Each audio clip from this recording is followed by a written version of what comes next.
Today I've got Connie Gatlin, who is here by popular demand. She is a theater director locally and an arts enthusiast, and I'm interested to talk to her today.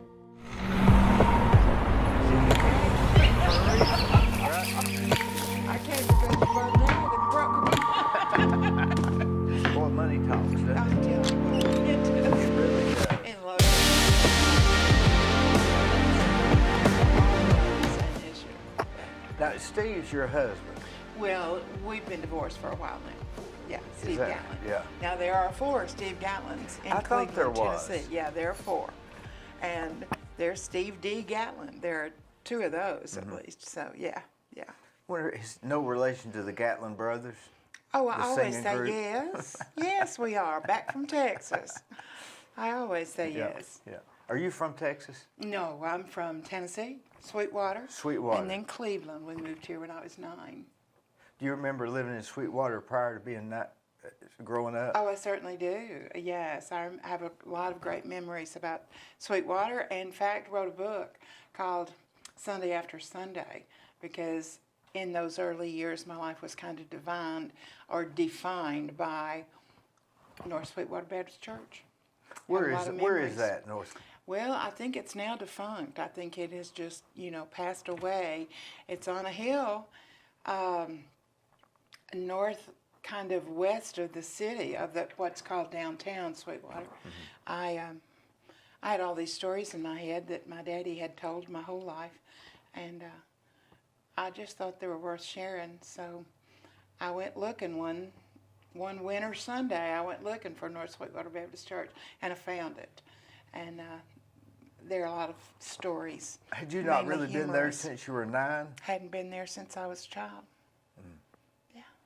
Sweetwater never really took off because it was so wide, I think, don't you? It seemed like it was spread out so much. It was one of those one-sided southern Yeah. towns, Yeah. Shops are along one side and the railroad track is on the other side. I've done some jobs in Sweetwater, and I always went to that hardware store. I can't think of the name. I guess it's Ace. But boy, they're Originally friendly. it wasn't Ace. Originally, Wright's Hardware. Right. Wright's Hardware. They're really friendly there. Ah, I was there one day and I was loading something. Somebody stopped and helped me load it in my car. And it doesn't take long to get there. What, 40 minutes maybe? About that. 35 maybe? Yes. So what did your dad do there? He worked, in his first job, he worked at the creosote plant. Am I saying that That was a correctly? big, creosote. Creosote. And then for a while when I was younger, he worked in Oak Ridge. Went back and forth up to Oak Ridge and worked at the plant there. Oh. And then he began to sell insurance. And that's what got us to Cleveland. As an insurance As salesman. an insurance Had salesman. he thought he had really made it big, maybe, I guess, right? I remember that we were able to have a new house and it had 2 bathrooms. In And so Cleveland. that was a big deal. No, in Sweetwater. Before we left Sweetwater. And that was a big deal. Yeah. How many was in your family? There was my brother and myself and C.E. and Cody. Yeah. So when you came to Cleveland at 9, you don't remember a whole lot before 9 except just... Oh, I have a lot of real clear memories of church and family and what happened in Sweetwater. I spent a lot of time at my mama's house, and it was there on Monroe Street, which is one of the main streets in Sweetwater, and it was on the corner of Monroe Street and the road that takes you down to the high school. I don't know. I have tons of real clear childhood memories. Where did the title come from Sunday to Sunday? It most of these stories took place in church. They're the ones that stood out in my mind, and C.E. loved to tell them. And so I just got busy one winter and just put them all on paper and put it into a book. So, like, what type of things? I remember C.E. loved to tell the story about my Uncle John, who was one summer in revival, he was stung on the head by a wasp. Now, John was kind of a tough old cuss, and there, you know, his actual position with the Lord was often discussed and debated. But he was stung on the head by a wasp that flew right in the window. See, he would describe how the wasp was circling his bald head and landed right in the middle of the sweat on his head, stung him. John sat up, and his hand went up and began to tear because this wasp had stung him on his bald head. And the preacher saw him and stopped the service and said, "Thank the Lord, Brother John done come home to Jesus." And we just had a big old gathering right there around John's. They always sat right in front of my parents. This was my uncle and aunt, and that's a story. I remember Christmas. There was always a big play and pageant, and I remember I guess it was the last Christmas we were there. Santa Claus comes and he gives out little bags of candy, to an orange and a hard piece of hard candy peppermint. I was sitting on the edge of this pew, and Santa Claus was wearing my daddy's shoes. Oh. So it just puzzled my little mind, you know. It just put that in your head, and just stories. Well, you know, when you're younger, going to church regular, the weeks are Sunday to Sunday. That marked that defines the It did. beginning and the end. And It did, yes. if you don't go to church regular, you don't have an understanding of how that helps you to, I don't know, just sort of mark keep time. things in perspective or something. Yeah, I think that probably happened to the world during pandemic when everybody was hunkered down, as Leslie Jordan says. Yeah. It's hard to watch it on TV and have the same effect on you. There's nothing really like being in the room where it happens. I think that's the reason they do that, is so that to come together and to. Oh, it's fellowship. It's important. But you know, them saying that the John guy, they didn't know his position with God. I don't know if I agree with that either. Do you? My I mean, uncle. who's to question his position? This was a small southern town and a small Southern Baptist church, so everything was discussed over cigarettes on the gravel parking lot. Okay, because that's when cigarettes are Popular. Yes. It wasn't if you smoked; it was what was your It's brand. what was your wasn't it? brand? Absolutely. What he smoked? Do you My remember? daddy? No. I don't remember what Uncle John smoked. CE always smoked Camels. Unfiltered. Yeah. So when you came to Cleveland, did y'all continue going to the Baptist church? We did. We did. We had first lived in a small rental home for about 6 months, and then my family purchased a home down off Blue Springs Road, and we went to a Baptist church there in South Cleveland. Would that have been what would be Rolandbrook? Or was Rolandbrook developed by then? Rolandbrook, I think, is on the west side. Blue Springs Road continues from South All the way, Ocoee yeah. all the way on down to Georgia. Yeah. So it's a small. That wasn't much around there then, was it? No, there wasn't. You know, I think the Bryants had built 3 or 4 rows or streets of homes, and I later became friends with the Bryant ladies and came to know that. But yeah, it was a small home down there. I saw where you're in the choir at First Baptist. Yes. The one up here. Yes. How long have you been in on that? We joined First Baptist after, in the years after we lost our son. Grief is a hard thing to maneuver through, and I came to a point in life where I couldn't do it anymore. You know, I had gotten out of bed. I had taken care of my daughter. She deserved a life. You know, grief hits you tough and hard, and I just got to a point, and we were driving down North Ocoee Street, and Mr. Gatlin said, "Well," I was telling him, I'm just at the end of my tether here. And he said, maybe it's time we found a church. And we had attended off and on here and there, you know, not with any kind of dedication, until we went to First Baptist Church one Sunday morning. And I didn't know this was going to get theological, but we'd visited several places, and we went into First Baptist, and we're sitting here, and the orchestra strikes up, and the orchestra, and it's music, and it, you know, touches my heart, just. And then before the sermon, there's a drama that is a small acting scene put out, and I'm going, okay, you know, it's just another check mark.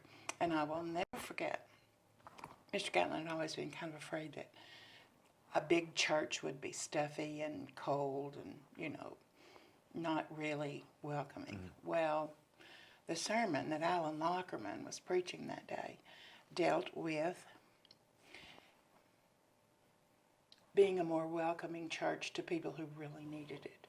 His sermon said, he was talking to the members, and he had this great gift of chastising his members and then bringing them to your heart, to his heart, and to the Lord. He said, y'all are always real quick to come to me and say, this new bank president has come to town. We need to get him in First Baptist. Or this new business person has got we need to get these wealthy people. And Alan Lockman said, that's not what we need. That's not our job. He said, when people are hurting, when, you know, their marriage breaks up, when their finances go, you know, off the rails, he said, those are the folks that we need to pull into this church. And that was his sermon that day. And you know, Mr. Gatlin looked at me, and I looked at him. And we just, you know, we had to join in. It just felt like with the music and the drama and all that kind of stuff, it just was like the Lord had a big old magic marker in his hand and was checking things off for the Gatlins. You know, so we shortly thereafter became members and have loved it and treasure all the sermons that I sat under with Alan Lockerman. They say he was really good. I never listened to him. An incredible preacher, teacher, yes. Glenn Ramsey goes there, right? Yes. He's a good friend of mine. Oh, good, yes. I know Susan from his family. Yeah. Now, when did you get in? Did you teach at Bradley? I taught at Bradley. That was my first teaching job. What years were you there? 75-6 was my first year at Bradley High School, and Bradley High School had never done a musical. They'd never done a high school musical, and of course I loved them, and they hadn't done a full-length play in 10 years, so I figured it's my job to, okay, we're going to do a musical. Why you? I was hired to teach theater. So had you been in theater? Oh, well, that was my college degree. Was in theater. I did it at Bradley. When I was at Bradley on a limited basis, there wasn't a lot offered or whatever, but that's what I wanted to do. Going through college, I realized I need to teach theater. That's what I wanted to do. You didn't want to act? You know, I enjoy acting. I've done several plays in my life. It's great fun. I never had the drive to become an actress, you know, and work. Although I love storytelling, that's a bit of acting. I love directing, and that's being able to watch other people act and help shepherd them in various ways. But you never had a calling to be a famous actor? I did not, and I'm thankful for it because it's a hard life. Boy, that would really be hard, hoping you get another job. Exactly. You'd have to get paid so much for every movie that you wouldn't have to work in case you didn't get another job. Exactly. Is it hard for these actors to like lose favor of people wanting to watch them, like that guy that played on Archie Bunker? What's that boy's name? They called him Meathead, but what was? He went on to do some directing. Yeah, because he couldn't get an acting job because they had him stereotyped as. That's what the business does. Yeah. Wonder what if you're a real good actor, they'll stereotype you, right? Well, I don't know a whole lot about the film business, but it does happen. That's just kind of how it works. You think film's different than theater? Absolutely. What do you think is the difference? Theater is live. It happens right then in that moment. And only the people who are gathered there together in that house at that point in time experience the same thing. Because the next night, it's a little different. So. What could be different if it's the same play? Well, delivery, timing. Okay, I was watching a performance of Noises Off, which was a great comedy on the Broadway stage, and all of a sudden this carpenter walks out in carpenter dress, and he goes over, and this door had halfway fallen off, and he attaches it, and then he leaves the scene. Later on, I read that wasn't a part of the script. The door actually fell off the hinges, and the comedy was so crazy and wild that he just walked out there and did it and carried on. So. If you watch two plays in a row, the same play, so you're saying they would be a little nuances difference? Oh yes, oh yes. We just finished a musical locally called Heartstrings, and because of all kinds of reasons, I had never really focused and concentrated on the show until the first night of the performance, and I was watching and making notes, and I woke up Saturday morning and made a list, and I cut 3 songs and 1 scene from the show, and it was better the next night because I just had to focus and trim it down. So you trimmed it down the second night? Mm-hmm. I did. You just felt like it was too long, or what? I felt like it wasn't as good as it could have been, and Friday night it was better. Or the second night, Saturday night, it was better. Now, some of these Broadway plays, they go on for months, right? They do. Would they get to where they're eventually like the same, more of the same? They work out, Very weed through. close. Very close. In other But I words, think they'd as long weed as you're- through some of the stuff. Yeah, but I think as long as you're dealing with human beings, something subtle will be different each night. You know, in a lot of these old sitcoms and stuff, they would have the same actors play. Yes. Watching Andy Griffith, there'll be a lot of people on Father Knows Best that'll play different characters. It was okay for them. Mm-hmm. But if you did that today, you'd have to be a Tom Hanks to pull it off. Perhaps. Why do some people want to play in a theater? Like, do you have local people from here? We do have a lot of folks who are local, and they'll come and audition for, all the opportunities that they can. They just love doing it. It is it's a special thing to be able to make a house full of people laugh. Because Performing arts is what. Exactly. So where did you do this at? Where did I? The last show? Yeah. We partnered with Cleveland State, and they were very helpful. And the problem is, of course, they've got a lot of other things going on. Mm-hmm. And we were in there for a limited amount of time, and then a limited number of days per week. That you could, practice? Exactly. How many practice nights do you get there? We didn't get enough, as many as I wanted. 5? Well, we had 4 the first week, and then 3 the week of the show. And that's tough. Where do you practice otherwise? Somewhere else? Cleveland City Ballet. It's my dance studio. It is a great space. It's in the old woolen mill. We moved when Upstairs? we purchased. Mm-hmm, when we purchased Cleveland City Ballet, we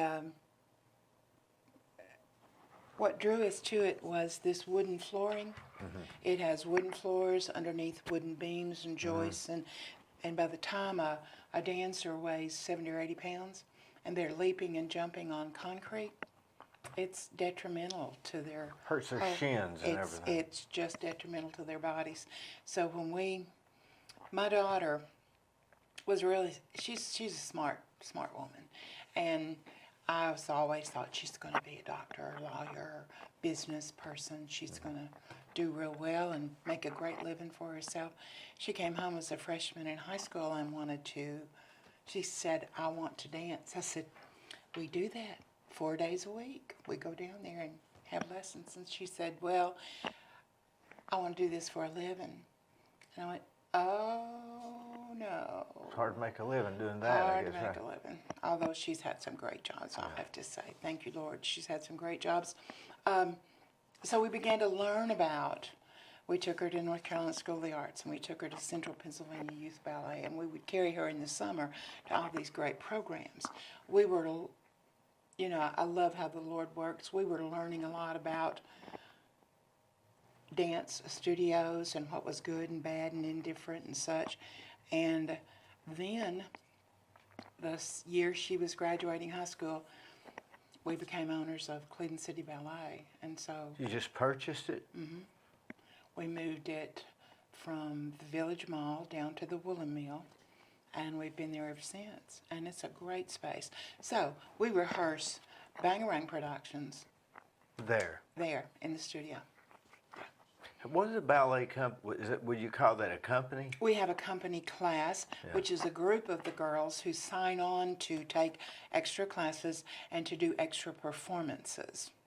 All families, they don't do that, but the few who want to do that, you know, we offer that for them. So you bought this ballet company in order to give lessons to take ballet? Yes. Is there a ballet teacher in Cleveland? Oh, we've got a whole passel of them. Yeah, great ones. They can walk through the toes and all that stuff? Yes, indeed. They Any certainly men do. or just all women? We have one of our instructors is Mr. Frank, who used to teach with Chattanooga Ballet Company, and came of age and worked in San Francisco on the West Coast when he was younger. But there are excellent ballet teachers. Now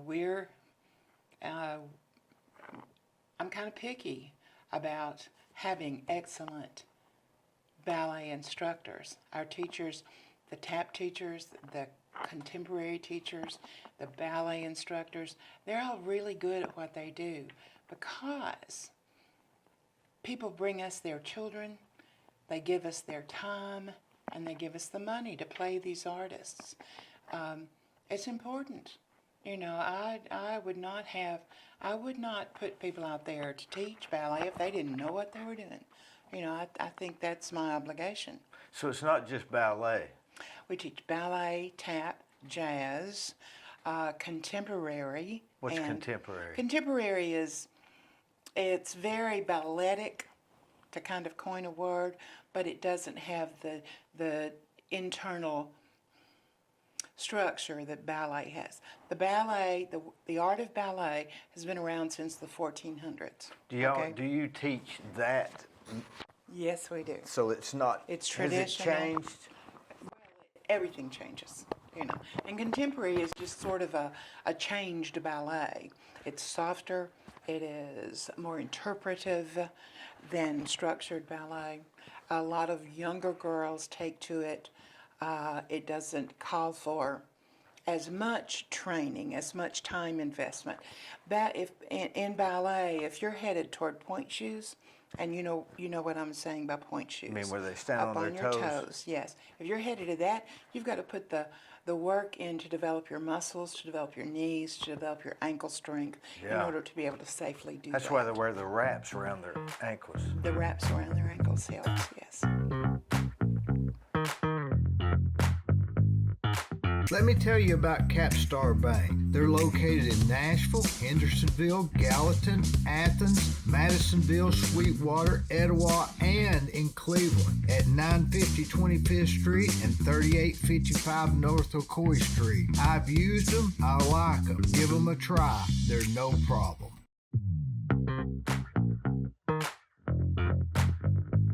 So ballet would be equivalent to jiu-jitsu. It's really specific, maybe? It is It's specific. a specific yes, art. Yes, it is. That's interesting. I've never heard it compared. But I mean, it's very structured. It is a structured art. Yes, it is.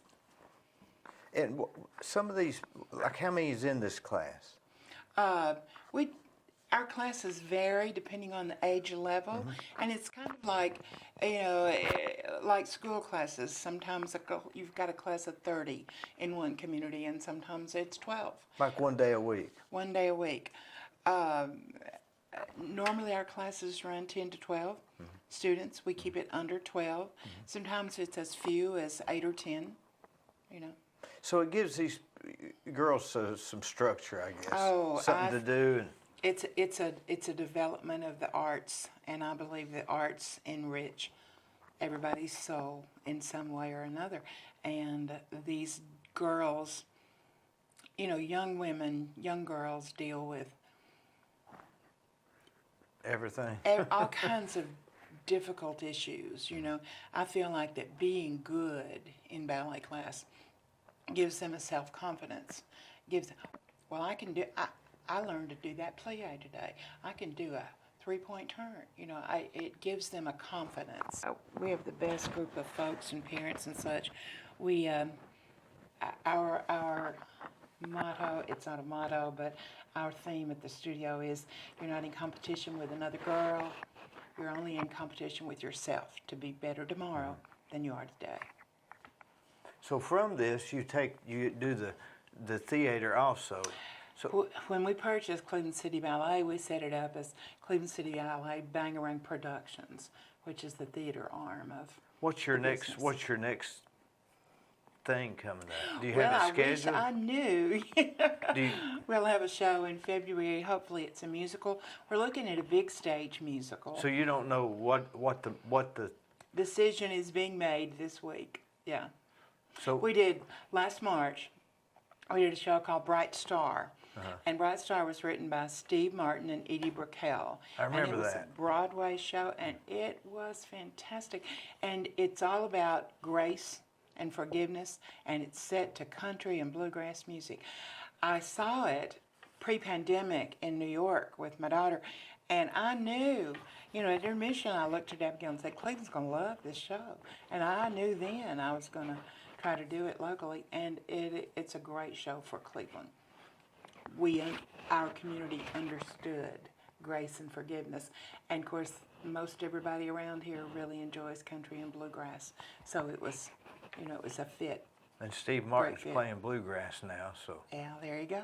Yes, he is. do you have to pay anything to use their play? You Or certainly do. Big bucks. just to use their play? Just to get the privilege of calling that name, getting the scripts, you know, using I'm curious, the music. what would that cost?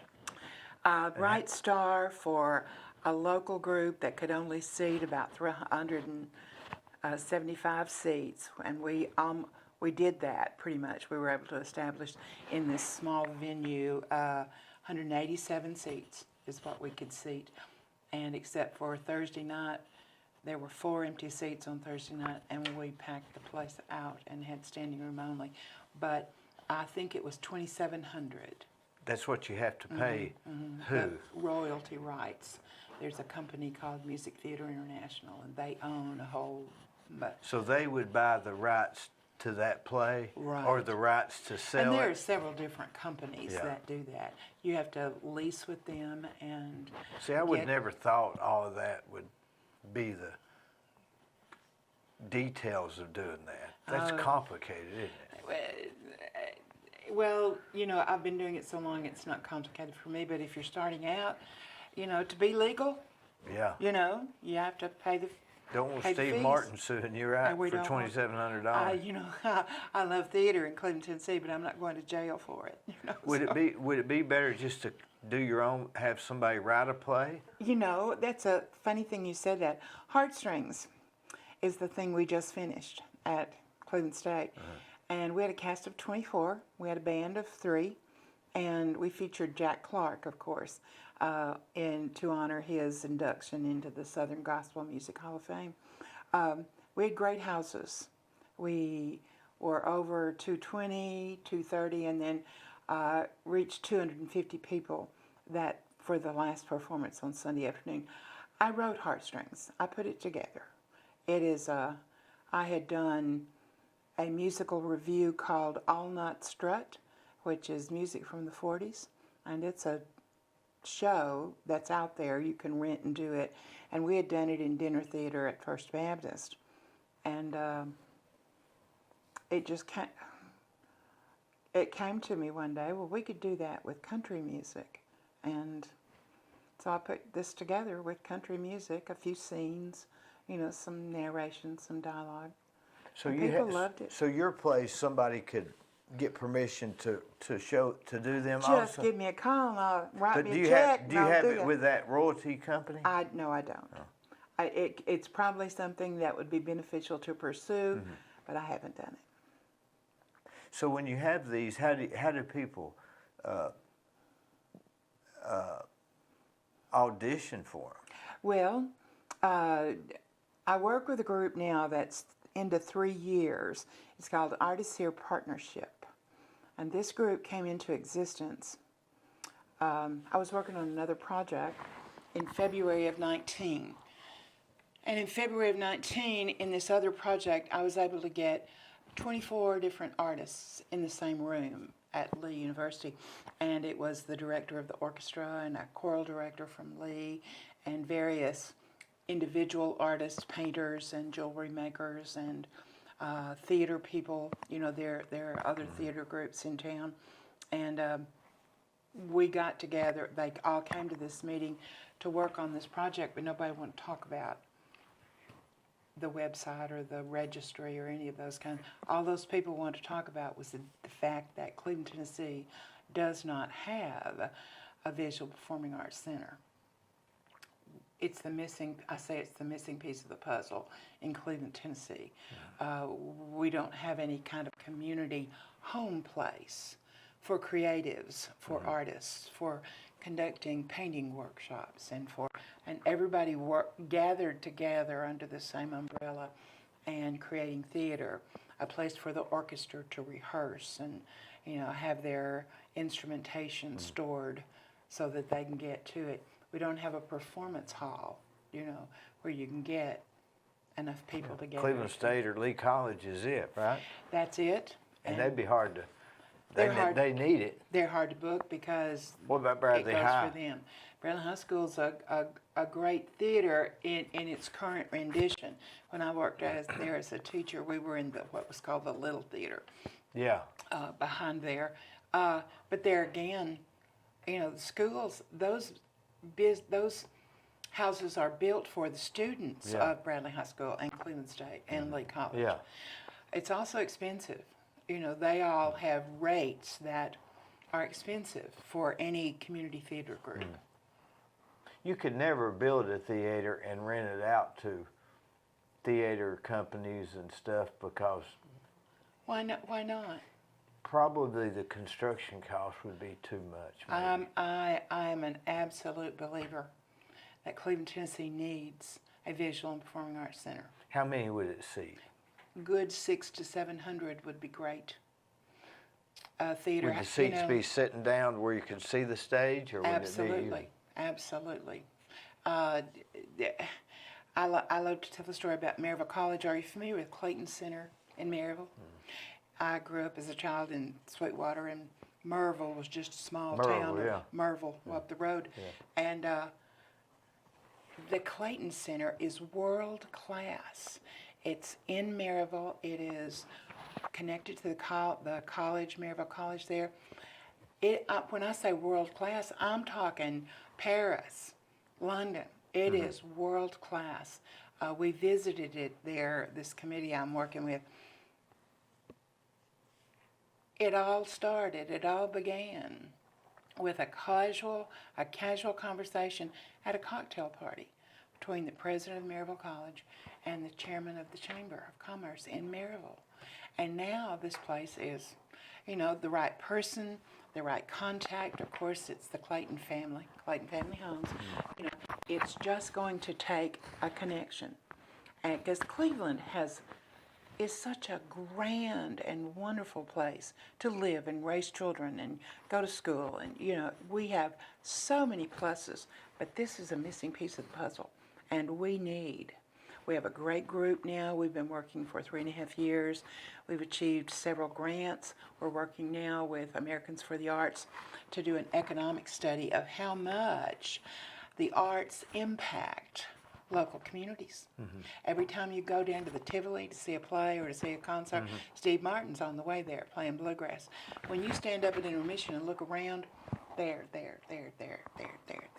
Cleveland is half I've the been house. there several times. Cleveland is half the house, and that's money that we're just saying, okay, Chattanooga, here, just take this money, Chattanooga.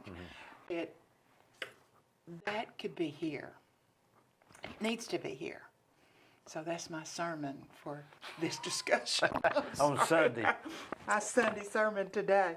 Yes. So do people come and audition for these parts? They do. We put out word through media and So posters we're and that kind of thing. auditioning for. We're auditioning for Heartstrings. Come and sing me your favorite country song. And these people showed up, and they're wonderful. Most people from Cleveland. Yeah, they're all from Cleveland.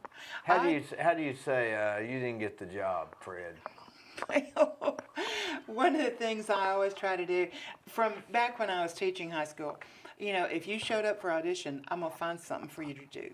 Okay, there in a high school musical, you can always put more people in the chorus. Okay. Yeah. But they become a part of the show, and it works for that. It might just be the person walking by in the background or something. Might be. But they're a part of the show.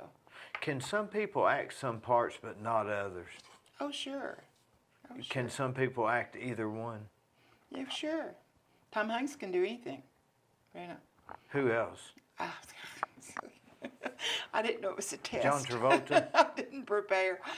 How about John Travolta? John Travolta's good. He sure is. He can do either one? I would think so, yeah. Have you ever met him? You know what? That's funny. Yes. I haven't met him, but I shook his hand.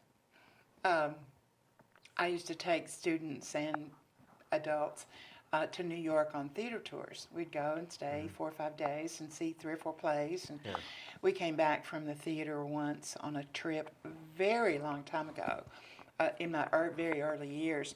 And when we got to the Edison Hotel, there were police cordons, those barricade things, and trucks, these big old trucks with all that wiring and stuff. And so we just stood around outside the hotel, and very quickly a line formed. The police brought all these barricades, and we were standing here on these barricades. We couldn't tell what was going on, but we knew something was. So eventually, Sylvester Stallone showed up around the corner down here, and there's people over there, and all of us who are hanging on these barricades watching. And the kids began to yell at him. So he came over, and he was shaking people's hands going up and down this Sylvester line. Stallone. Sylvester Stallone. He was the producer for a movie called Staying Alive, which is a John Travolta movie. I didn't realize he was a producer. When, at the very end of Staying Alive, John Travolta pushes through a swinging door, and the camera focuses on his hind end going down the street. Okay, Travolta. He shows up, and the kids are screaming, and he wouldn't come over. And so Sylvester Stallone walked over and got him by the arm and was talking to him, come over. So Stallone, Travolta came over with him, and the two of them walked down this line and shook all our hands. Was it bigger than life? It was. It was. Yeah, it was. He was very impressive. Was it? If you just saw him in a crowd, would it be as impressive, or was it because they had blocked the road? Oh, I'm sure it was all of the atmospheric elements. Yeah. The atmosphere helps, doesn't it? Oh, it's why restaurants lower the lights. Makes everything better. Turn the music up. Yeah, there you go. Do you think that if they didn't lower the lights in restaurants, it would not be the same thing? Oh, well, think about any experience that you've had. If you go to dinner, if you go to dinner down in a beautiful place in Chattanooga, it's very different from going to Mickey D's and getting a burger. You can't hardly see the check when they bring it to you. It's because you can't hardly read the credit card stuff. It's hard to, you have to take your phone and look at it. Sure. Do you think that that anybody from Cleveland that could be in one of these plays could be discovered and be the next John Travolta, or do you think those days are over? No, I don't think they're over. I think talent is kind of like we never really plumb the depths of all the talent that is here. I think it's related to what the Lord has planned for each and every life and what people want, you know. Everybody wants a different thing out of their job or their life or their responsibilities or whatever. I have definitely worked with people who are as talented as folks you've seen on major screen films. Definitely. And it's just that that's not what they wanted for their life. They could care less. Well, they cared about other things more. Do they know they're talented, these people? Oh, sure they do. Sure they do. Yeah. Maybe they don't have the confidence. Well, I think it's more of a. I know a lot of folks lack confidence. You know, it's one thing. It's one reason I always tried to cast everybody who showed up, find something for them to do. I think it's important. I think it's a confidence builder. Self-esteem or confidence? Both. Or is it the same thing? Not the same thing exactly, but close. Yeah.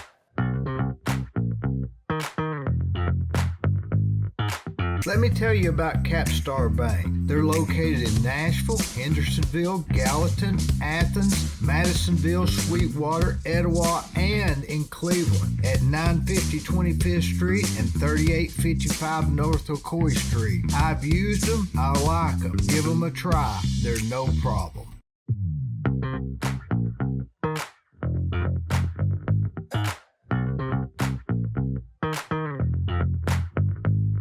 Hello, I'm Dee Burris, and most of you know me as a general contractor. In October of 2020, I started a podcast that I call The Discussion with Dee Burris.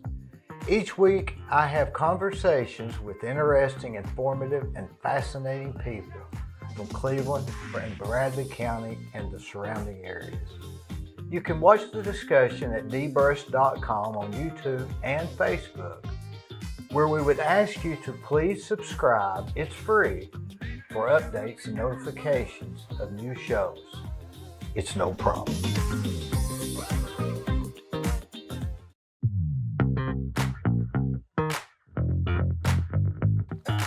So these performing arts, like people that are in Cleveland, does anybody stand out to you that's really good as far as an actor? That I have seen, that I have worked with. Yeah. Very, very much so. You know, we've had students go through all of our school, both of our high schools primarily, and all three now, four, who've gone on to work professionally. Some of them have pursued it and stayed with it, and some of them have not. You know, come back home or settled somewhere, or, you know, decided to let that part of their life go. We had vocal students who performed in Disneyland, Disney World. You know, one that comes to mind is a girl who worked in the Voices of Liberty at Disney World, was a great vocalist and still is, but she did that for a while and then moved on. You know, Abigail was able to. Now, your daughter, right? My daughter. She was able to get cast as a rockette. You know, a Radio City rockette. But that's dancing, not acting. That's right? dancing, not acting. Acting is. I'm sorry. Now, a rockette, that's been around since what, mid-20s? I want to say. Could be 27 or 28. They've been around that long. Yes, they have, because they're good. You know, this was one of her dream jobs, and it's like a Dallas cowboy cheerleader. Don't you even consider and compare those two jobs? No. Well, I don't agree with that. But it's synonymous with a hard to get on and a famous thing, right? You know, you're speaking of something I really don't have any knowledge of. I don't know how hard it is to get cast as a cowboy. I would say it would be cheerleader. Difficult. But the Rockettes, there's only been 2,000 or 3,000 since it started. Since so it began, yeah. The day Abigail, she auditioned twice, once in Chicago and once I can't remember the first one. When we did the New York audition, there were over 600 women standing in a line that encircled that entire block. just trying in to New get York a City. chance. They hired 4. Golly, and she was one of the She was 4 one of the 4. because of her talent in dancing, I She guess. and dedication, and she and there's a style. Rockettes have a style and modus of, you know, a way they do things, and she set out to get that job, and so she got training specifically in the Rockette That specific style. style of dancing. Yes, that style. Which is what? Rockette style. You know, that's what it's just called, precision. Precision. Dancing is what it is. And No. she loved it. And then she wanted to do musical theater. So she was there several years, and then she booked a gig with traveling with Beauty and the Beast. So she traveled the country and a good portion of Europe, being one of the silly girls in Beauty and the Beast. So doing the theater, Yeah. the play. Yeah. So she gets to travel around just doing that same. Would that get old doing the same thing? Well, in her particular role, there are those 3 silly girls who are after the hero person, and they would interchange them. Oh, You know, so they could. so they could just Break get a the little monotony a variety. little bit. Yeah, yeah. If you wanted to be a famous actor, it would be hard to. It'd be like getting struck by lightning, wouldn't it? You know, I don't know. We became acquainted with the Barter Theater. There are a dozen or so regional theaters that do very, very good quality work. There's one 3 hours up the road. It's called the Barter Theater, and it's called the Barter Theater because it was begun there in that small Appalachian town. And then the Depression hit. Okay, it was formed pre-Depression times, and during the Depression, the farmers who lived in all these farms on the mountain, in the mountains, would bring eggs and vegetables and chickens, and they would. That's how they paid for their ticket. They would bring food to feed the performers, and the performers. So it became known as the Barter Theater. You go to the Barter Theater, and on the walls in the lobby, there's Henry Fonda, there's Patricia Neal, there's a whole host of folks whose faces are there, who got their start working there at the Barter, and just up from Knoxville. Wasn't that like a troubadour? Wasn't that what a troubadour did? They would sing for their food. I think so, yes, back in the Middle Ages. Yeah, Middle Ages. Yeah, a while back. Now that one director that wrote those good movies, what's his name? Quentin Tarantino.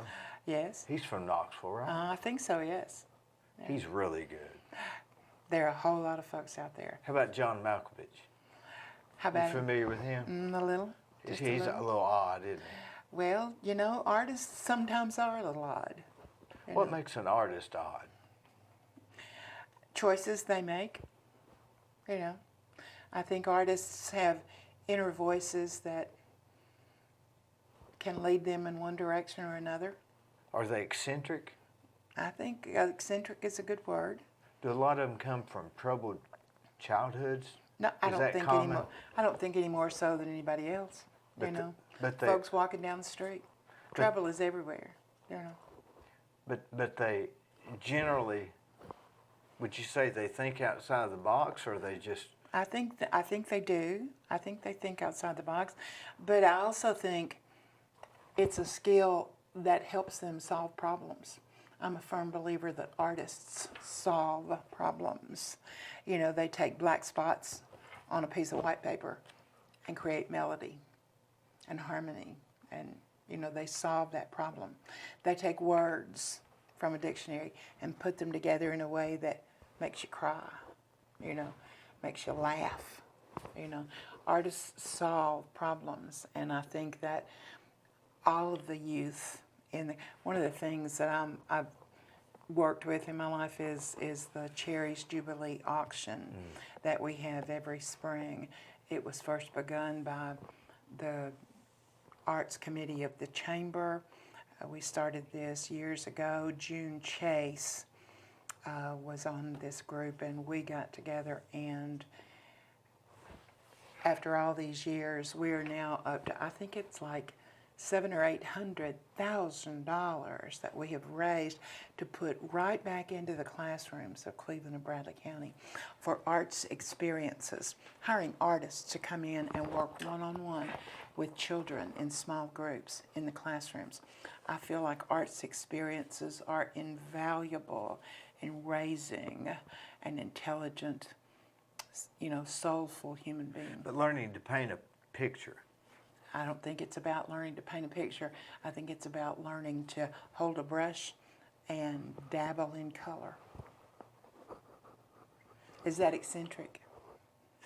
I don't know. I think that what you're saying is true, but I'm not sure why it is true, if that makes sense. Because I know a poet can write a poem that will inspire you or solve a dilemma you've got, or you can relate it to something. But I'm not sure how a painter can do that, because they're just painting a picture.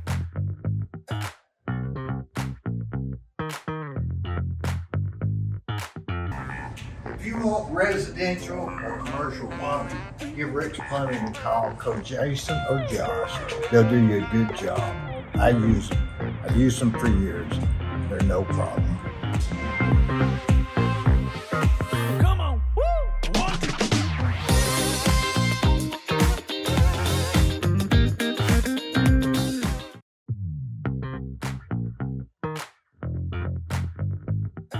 Yeah, what's the word for shadow box art?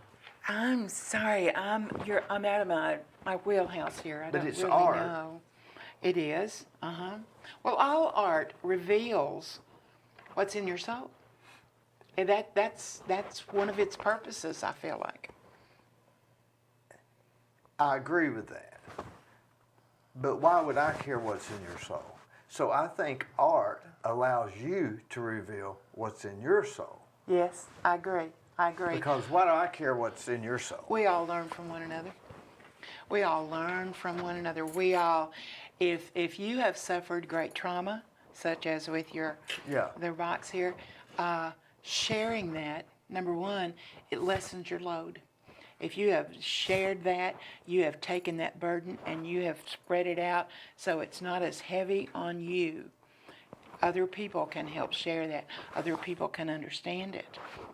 I just firmly believe that, what was it, Picasso said, art washes away the dust of the daily that burdens us down unless it needs to be brushed away from our souls. Sometimes you just have to express yourself and unload and share your burdens. I just feel like it makes the world go better. I can see that in music or in poetry, or But maybe not in art? not in paintings. Do you love to look at the mountains when the sun's setting there and the colors, and then particularly in the fall? I think that it depends on, I think, what you're calling Now art. we got photo. Now, well, But how do you define as art? I think everything relating to a representation, an impression, color, music, harmony, delivering a word just so. I feel like all of that is art. What you're doing here with this discussion is an art form, relatively new to the world, but you've latched onto this. It's an expression. It's an art form. Webster's dictionary defines art as provokes thought. Would that sum it up? I wouldn't say sum it up, but I certainly think it's on track. But it provokes thought. I think Not that's necessarily important. good or bad. It could be good art, but it could be bad art. It could, yes. But what are those boxes where they take things and they put inside it and arrange it? What is that, Glenn? It's called a. It's shadow box, but they got another word for it. And there's there's famous artists that sell this stuff for $150,000. Ah. And I mean, it's a big thing, and it really just looks like your grandmother's above her, maybe Medicine cabinet. medicine cabinet. It's literally stuff like that. I get it. But I can't think of the name of that. But you like Bob Ross. You watch any of Bob Ross's? I have seen bits and pieces of it down through the years. He's on TV a lot. I think he has a great gift, at inspiring people to pick up a brush and do Calm something with down. Do you know he was a drill sergeant? I did in not the know Army. Yeah, he said that he yelled so much that when he quit being a drill sergeant, he promised himself he'd never yell again, and that's why he talks so soft. Ah, okay. Because he's really good, isn't he? I have an appreciation for anybody that can take a brush and turn out something that looks like he does. Would you prefer theater over poetry? Oh, I don't think it's a thing that I prefer one over the other at all. Theater is my calling. It's what I do. It's what I've done since I was 5 years old on my mama's porch. But I have a deep, deep appreciation for musicians and vocalists and painters and sculptors and folks who can do something different. That's what Now, sculpting is another thing. Yes, I it haven't is. really, not sure why I can't really get it. It's just a matter of what we're exposed to, We're exposed to, East Tennessee is my home, and I desperately love it. All of the Appalachian traditions and ways of life and idioms and expressions, but we've been limited.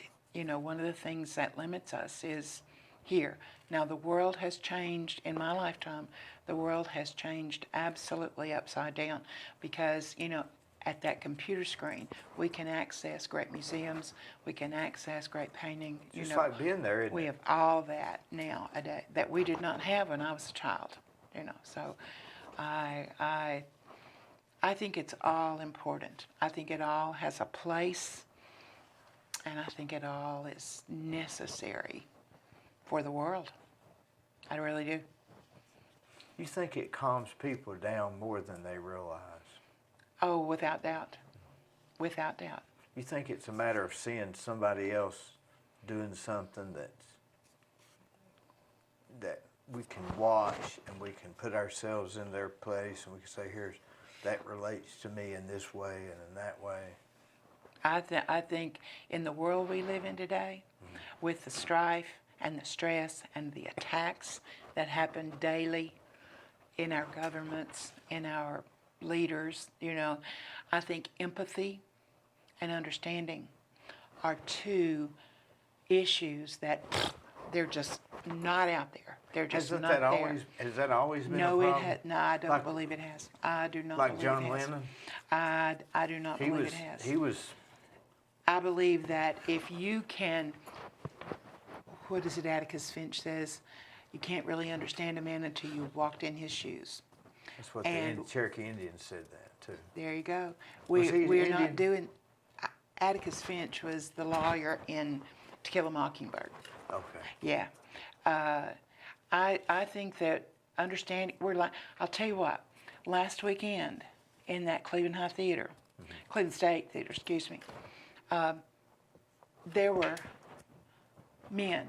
I heard 3 different stories of 3 different men who were older men weeping.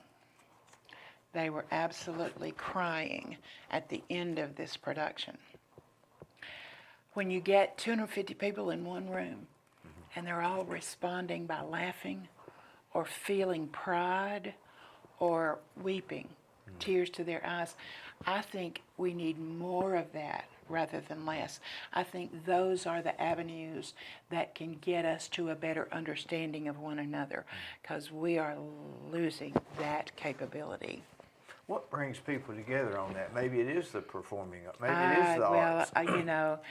I'm a believer in that. I truly am. I think that, the fact that those people, when we started singing God Bless the USA, this audience just stood up. I love that I love that aspect of our community.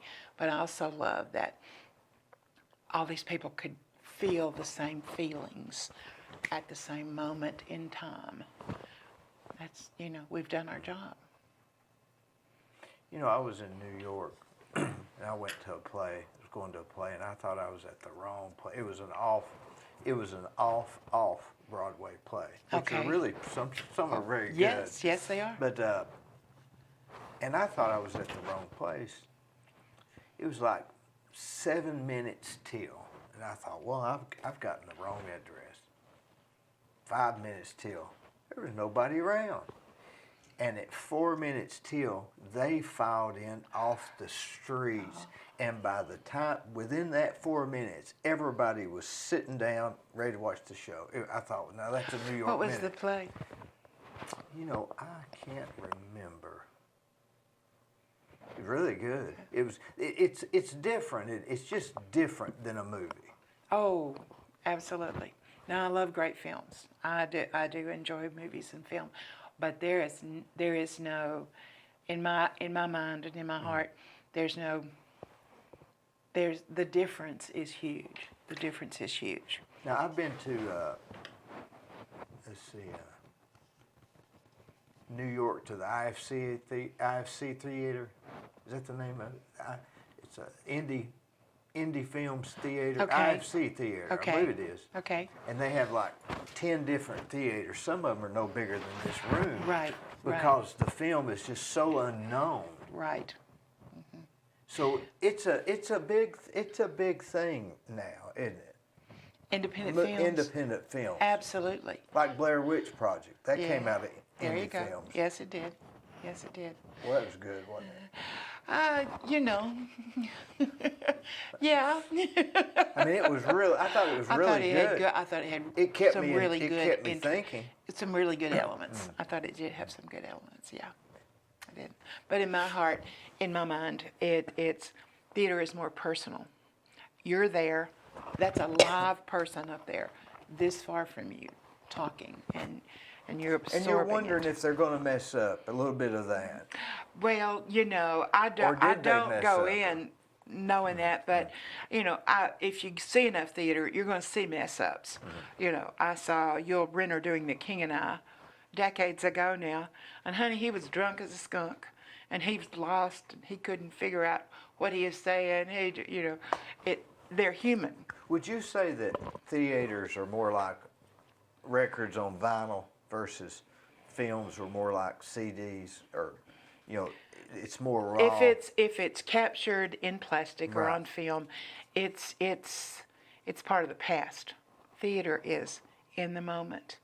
It's But- present day. It's present. in the old vinyls, you can hear stuff that you wouldn't hear on. Of course. That's not run through that auto tune, and so it's a little Of more course. raw. A little more raw, a little more real, maybe. Yeah. All right. So, now were you the first person in charge of the museum at 5 Points? Or? I was on the first team. I wasn't in charge. I was on the team. I had been invited to come to a preliminary committee meeting, and that was in the very, very early days, before there was a building site or a plan or anything. And they were casting about how to tell the story of the Ocoee region. How the Howes were out there hanging in the air. And that year, my daughter, for Christmas, had received an American Girl doll. Those dolls, because they have books, that go along with the dolls. Not familiar. Okay. The books for the dolls all come from a different decade or time period. And Abigail had received this doll from the World War II period. So we were upstairs in the upstairs hallway, and she was saying, "Mama, what's a war?" And, you know, in talking with her about a world war, I was explaining to her what a war is and what a world.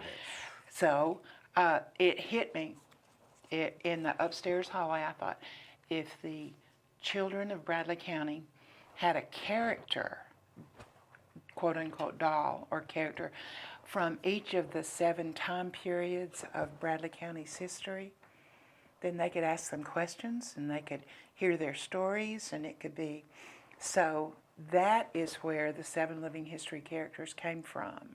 And so you created them? I was a part of, Yeah. in the hallway right up there with Abigail. You know, there had already been 7 periods of Cleveland history established. I was lucky enough to get to come up with characters for each one of those time periods. Would this be 8, the pandemic? Was it, I'm sorry. Would 8 be, could another period be the 8th one with the pandemic? It could be, yes. That certainly is history yet to be written, yet to be memorialized at the museum. But yes, the pandemic. What was the first period?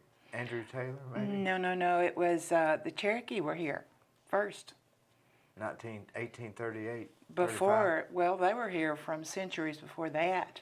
You know, one of the things. Does anybody know where they came from? You're asking the wrong person. My prehistoric history is limited. How far I'm afraid. do you go back? But do you go back to the... In East Tennessee, people came here for one reason, okay? It's all the water. Native Americans from the beginning of mankind, they learned to hunt and they learned to grow food and they learned to capture. They could gather food, okay? You can't create water. You have to settle and be where the water is. In our neck of the woods, you can hardly go across town without crossing a creek. Tennessee Valley. The river. The rivers, we're bounded by rivers and creeks and streams everywhere. So that's why the Native Americans were here, you know, for the water. Did you have a doll for that? Sleeping Rabbit was the Cherokee, who is the first living history character there at the museum. Yes. And you had to get history to prove, Oh, yes. to symbolize. It had to be valid, absolutely. Yeah. So what was that, what time period was that set in? Just before He was pre-1800s. Oh, Lord.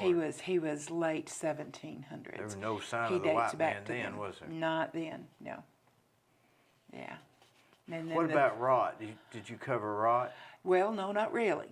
These characters were all fictional. Right. So that we could, and I literally drove the region figuring out where this one was born and where they lived and how they represented fictitiously. The first character was the Sleeping Rabbit, the Cherokee Indian. The second character was a circuit riding Methodist minister, because the Methodists were really big on sending out circuit riding ministers to colonize and to educate and bring. They really did a lot to bring indeed. or Indians to Christianity. They did indeed. And so then we went from there on down through various periods of Cleveland history. The Civil War, how it affected Cleveland and Bradley County. We were very divided. You know, East Tennessee was not distinctly Union nor Confederate. We were very divided. And there's a small child that plays the third character. She speaks from the standpoint of being a child during that time and her life and her history, her personal history. From the Civil War, we go into the train depot. The train depot arrived, and one of the characters is the depot manager. And from there, we jump to the stove industry, and we have Burl Owenby, who is a molder in pouring iron into stove parts. I have Sarah Scott, who fictitiously taught at the old College Hill School, and then we had Dewey Hooper, who worked on the flume line up on the river when TVA came into the area. And became That took a lot of research, didn't it? It did. It did. It was fun. I loved it. You know, I had Will Tarver here. He played Rod. Oh, yes. He played. Have you seen that? I have not You seen need it. to watch it because it was. I had Rod, Captain Rod, in the discussion. He dressed Great. like him. He studied him, and he answered the questions as he thought Rod would answer. I will have to look that up. He was really. He's a good actor. Good. He's a really good. He spoke with a German accent. I'll have to look that up. Has he ever wanted to be in one of your That'll plays? be a homework. No, I know. I've met him in an audition. Yeah. So what else is new or going on? Is new or Yeah. going on Yeah. in Cleveland? Well, the library is coming up on the centennial year. 100 years. The library will have been in existence in 23. And they 10 have a years whole, before this house was built. This house was built in 33? 33. Cool. They're having a year full of all kinds of celebrations, and they want to do a production, musical theater kind of production, in October of next year to celebrate the library.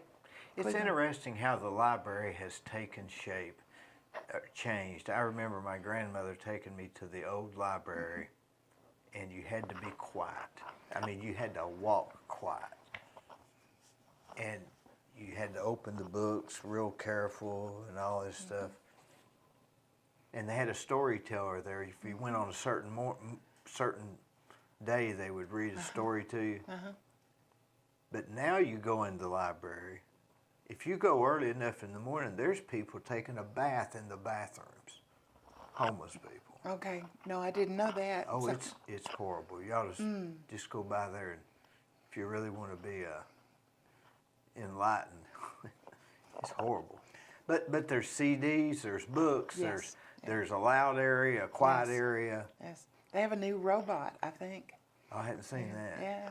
Little white robot. But think but it's the interesting. library has been able to evolve. It's been able to stay relevant, I think.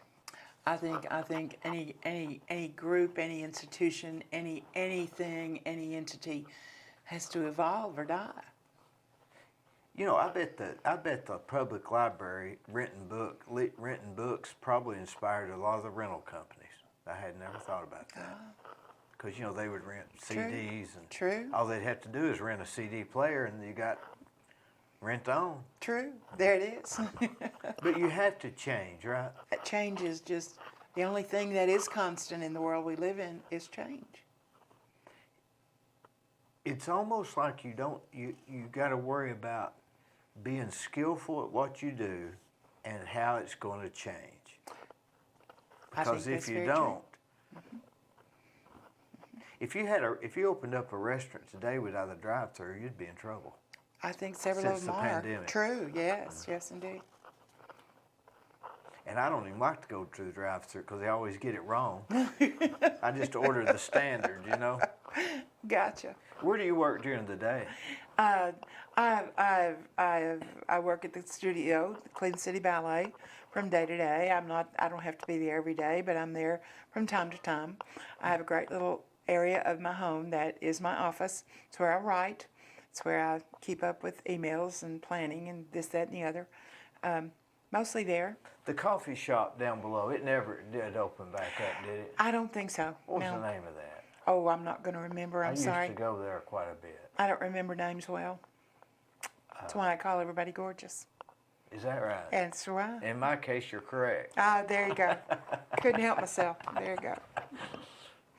What was the name of that coffee shop down below? You know where I'm talking about. You go I in, do, and I they were do. they were starting to take off, and then the pandemic hit. And there you have it. Yes. That makes it tough. Made it tough on the world. Yeah. It really did, didn't it? You've never a seen real nothing like challenge. this, have you? No, no. But you know, it's Never. been what, 2 years or 3? 2? 20 was the worst year, wasn't it?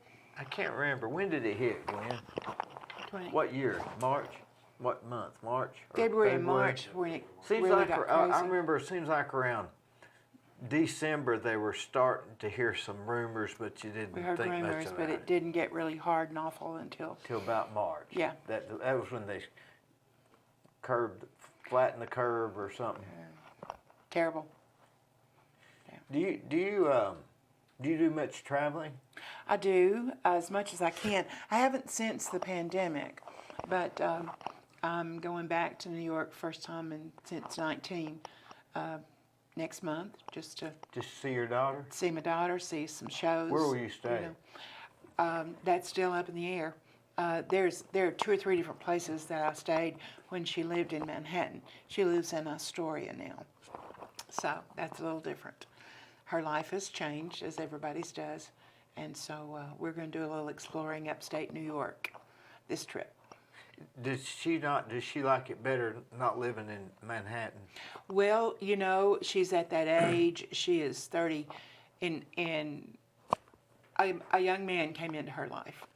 So we're probably looking at a wedding next year. So You're going to go That up and make makes- sure he's okay? I know him well.